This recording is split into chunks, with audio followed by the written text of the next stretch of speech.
भले हम टीवी में आना बंद कर दें, बिल्कुल सदा के लिए मौन ले लें, चाहे पताल में चले जाएं और चाहे आकाश में उड़ जाएं चले जाएं, ये कुटियां तो तब भी बनेंगी। मैं नहीं तो भगवान शिव किसी और को पकड़ लेंगे। उनको तो अपना काम कराना है, संतों की सेवा करानी है, संतों की संभाल करानी है। जैसे हनुमान जी के बारे में लिखा ना कि साधु संत के तुम रखवारे, तो हनुमान जी तो रक्षा करेंगे साधु संतों की। इसी प्रकार भगवान शिव ने इस दास को जो स्वप्न आदेश दिया था, और उस समय दिया था जब मैं आध्यात्म की ABC भी नहीं जानता था, और उस समय मैं प्रवचन भी नहीं करता था। उस समय मैं मान मंदिर के गुफा में छोटे से कमरे में बंद रहता था। भोजन की भी व्यवस्था नहीं थी। शास्त्रों का तो मुझको बिल्कुल भी ज्ञान नहीं था। छोटा सा था, आयु ज्यादा नहीं थी, 16-17 साल की आयु में तो भेष में आ गए थे। ज्ञान नहीं था हमको कुछ भी। और मैं तो राधा रानी से प्रार्थना करके सोया था। एक भजन हमने बनाया, ये कविता में प्रारंभ से बना लेता हूं। तो हमने एक भजन बनाया, वो भजन आज तक मैंने मंच पे नहीं गाया और कभी गाऊंगा भी नहीं। एक पंक्ति सुना देता हूं उसकी, गाऊंगा नहीं।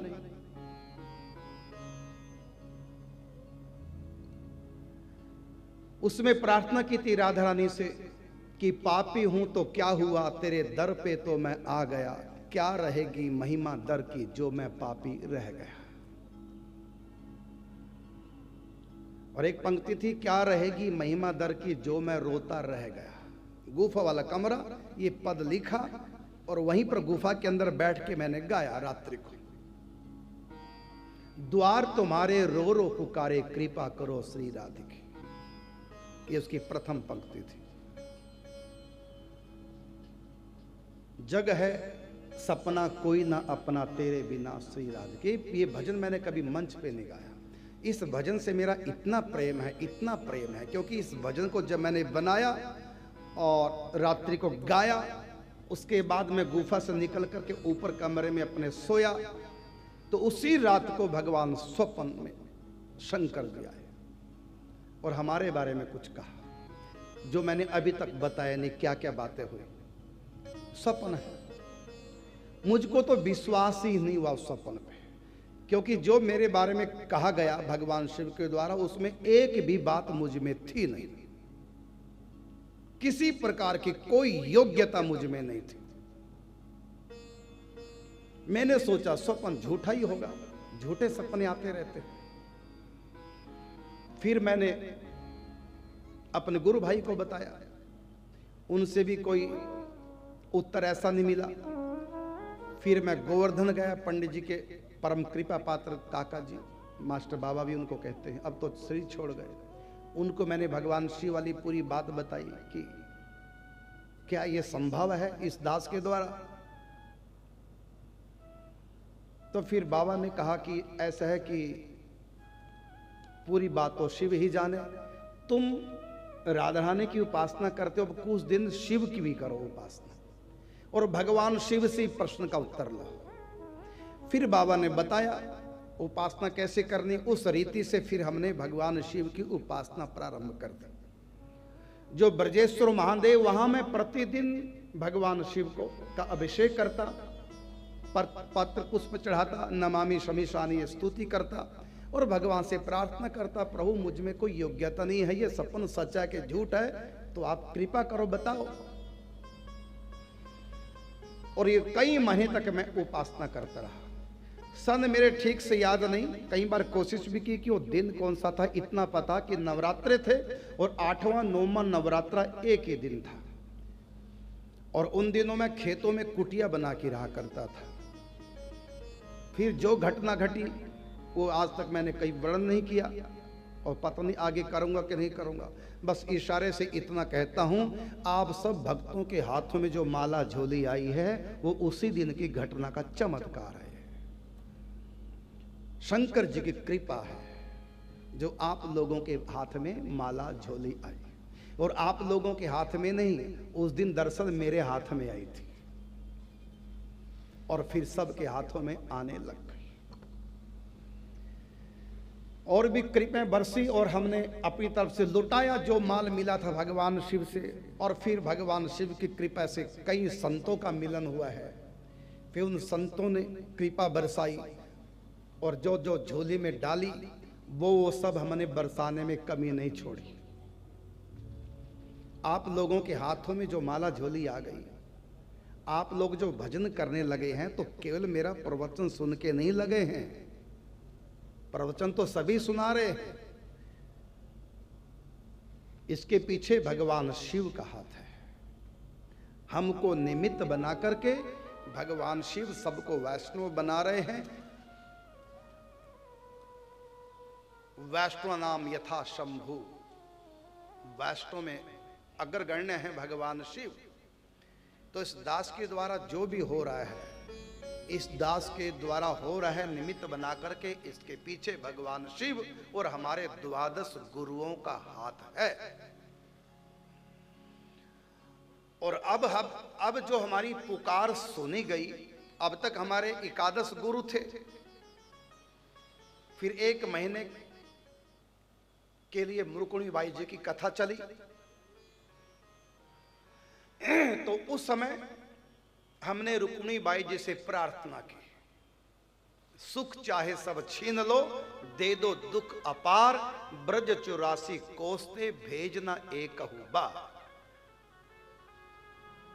अब हम ब्रज से बाहर नहीं जाना चाहते, निकुंज लीलाओं में खोना चाहते हैं। तब सखी की कृपा हुई, राधा रानी की कृपा हुई, ठाकुर जी की कृपा हुई, सब संतों की कृपा हुई, भगवान शिव की कृपा हुई। ये खेल चला।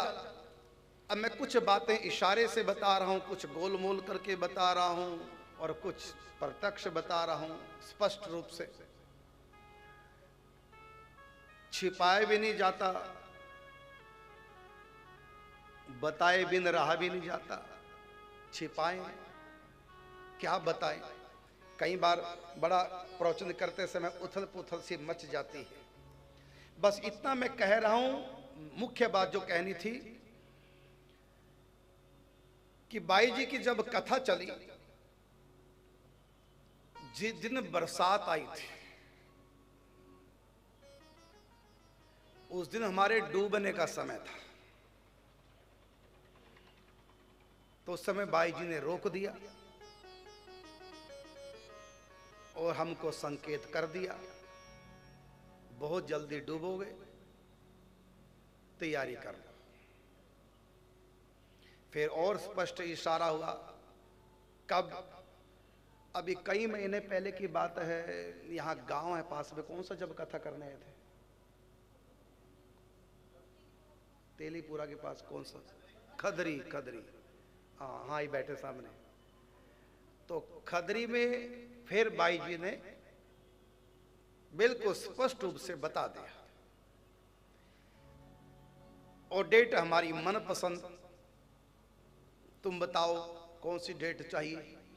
हमने कहा हर साल 22 फरवरी को कोई ना कोई हम कांड करते ही हैं कुछ ना कुछ होता है, तो ये दिन हमारे लिए बहुत अच्छा है। फिर वहां हमने इशारा किया, वो हमारी कथा सुन के देखो दोबारा, वो टीवी में भी आई थी, उसमें हमने इशारा कर दिया था, लेकिन हल्ला नहीं मचाया, गोल मोल कर दी थी बात। बस इतना कहा था कि अब हमारा बरसे बार कथा करने का मन नहीं करता, इतना इशारा किया था। और एक दिन प्रवचन में कि मन नहीं करता हम बाहर जाएं, ऐसा हल्का सा इशारा किया था, जिससे कि धीरे धीरे भूमिका बनाएं। एकदम तो बम विस्फोट हो जाता है ना। तो और धीरे धीरे हम बात लीक करते गए और अब तो फिर स्पष्ट रूप से कहने लगे कि अंत में तारीख होगी 22 फरवरी। और इसमें और बहुत बातें हैं जो हम नहीं बता रहे हैं कि हमारा जीवन कैसा रहेगा, आप लोग परेशान हो जाएंगे, बड़ा कठिन तपस्या वाला जीवन होगा। और ये बड़ी कृपा, और ये मेरे लिए ही सुखद समाचार नहीं, सचमुच में आप लोगों के लिए भी सुखद समाचार है। हम जब अखंड वास करेंगे तो उस समय पिचकारी रंग की हमारे ऊपर जो पड़ेगी, छींटे उनके ऊपर भी पड़ेंगे जो नित्य नेम करते हैं और श्रद्धा से जो संतों से जुड़े हैं। पिचकारी की छींटे उनके ऊपर भी पड़ेंगे। इसलिए जो इस दास ने नियम दिया है आप लोगों को, एकादशी व्रत का, कीर्तन का, नाम जाप का, शुद्ध आहार का, कंठी तिलक का, गिरिराज जी की परिक्रमा का, जिसको जो जो नियम मिला है, बस उसी नियम के माध्यम से वो छींटे आप सबके ऊपर पड़ेंगे। और इतना नहीं, जो भी सब मुझको टीवी के माध्यम से सुन रहे हैं, मैं केवल यमुनानगर की बात नहीं कर रहा हूँ, जहाँ जहाँ भी देश विदेश में सब लोग जुड़े हैं, सबके ऊपर कृपा होगी। और कितनों के ऊपर तो कृपा हो चुकी है, उनके नाम तक हमारे पास आ चुके हैं, जिनको ब्रजवास भी मिलना है। बहुत लोगों को ब्रजवास मिलेगा। और आप लोग भी तैयारी कर लो। जिसको मैं कह देता हूं ना कि ब्रजवास करो, ऐसे नहीं कहता मैं नशे में। हाँ, जिसको भी मैंने कह दिया ना कि ब्रजवास करो, उनके पितरों को भी करना पड़ेगा। उनकी तो कौन कहे, ये कृपा बरस रही है। इस दास के माध्यम से भगवान कृपा कर रहे हैं। विश्वास कीजिए, ये दास किसी भी लायक नहीं, मिट्टी का पुतला है, माया से रचा गया है। एक दिन मिट्टी में मिलकर मिट्टी हो जाना है। वैल्यू इसकी कुछ नहीं है। वैल्यू है इनके पीछे जो गुरुओं का हाथ है, जो भगवान का हाथ है। वो सब संत कृपा कर रहे हैं, हमारे पूर्वाचार्य कृपा कर रहे हैं, रंग देवी महारानी कृपा कर रही हैं, हरि प्रिया महारानी कृपा कर रही हैं, रुक्मिणी बाई कृपा कर रही हैं। इस दास के माध्यम से कितने दिव्य शक्तियां हैं जो आप सब पर कृपा कर रही है। मेरी तरफ से कोई कृपा नहीं, मेरे पल्ले कुछ नहीं। जो भी कुछ हो रहा है इस दास के माध्यम से, पीछे किसी और का हाथ है। जब हम पिक्चर देखते हैं ना पिक्चर हॉल में, तो पर्दे को देखते रहते हैं, पर्दे में पिक्चर दिखती है लेकिन आती कहां से है? ये पीछे प्रोजेक्टर लगा हुआ है, वहां से फोकस पड़ता है। वो फोकस जब पड़ता है, उस पे लाइट जब पड़ती है पर्दे पे, तो लगता है पर्दे में सब दिख रहा है। अरे पर्दे में कुछ भी नहीं है। अभी लाइट भाग जाए, पर्दा तो पर्दा है, उसमें कुछ नहीं है।